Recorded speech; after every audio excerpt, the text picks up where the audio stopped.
meron ako ditong solid na ilalaban. Ito. Nakaraan meron akong tigring napakatibay. Ito. Yan. So ilalaban natin siya sa kulay itim na yung parang gagabang bahay. Napakalaki din. Yan. Yan.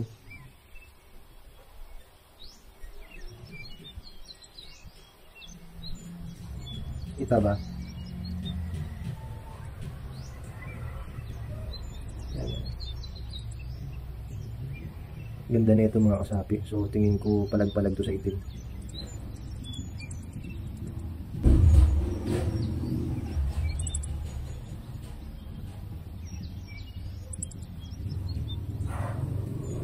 So ito yung kalaban niya mga kasapi, yung kulay itim. Ito.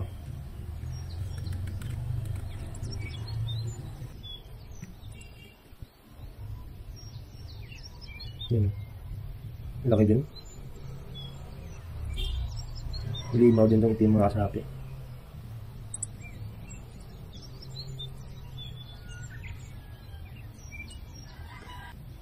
Yan. Mukhang mangingitlog din dyan mga kasapi. Yan o.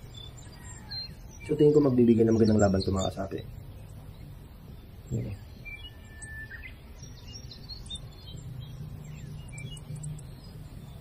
Yan.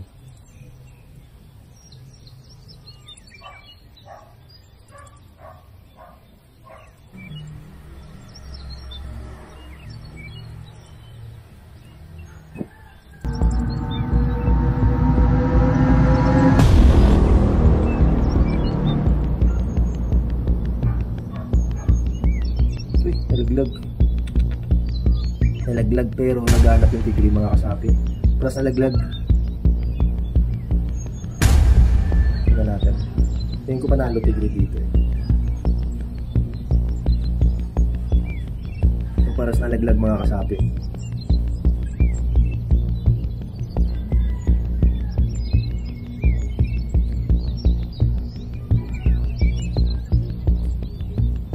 Pero mukhang yari yung itim dito.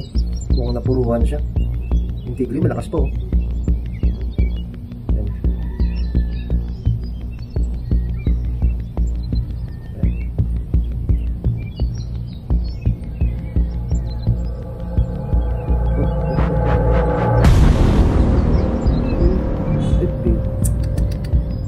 Naalit na yung mga kasapi. Inikip ko lang sana para umarap yung itim hayop.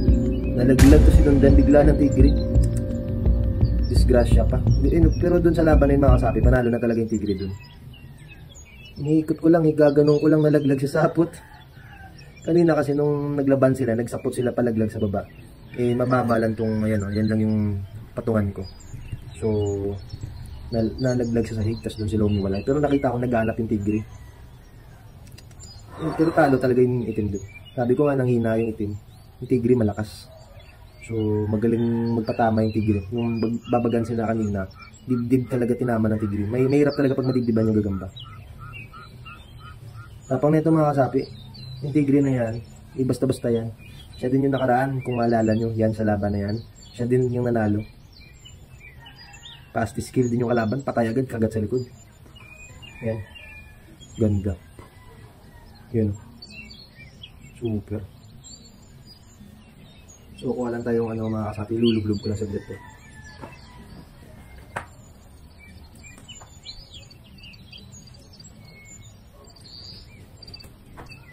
Yan. So lulublob natin mga kasapi. Ganda-ganda ng tigri.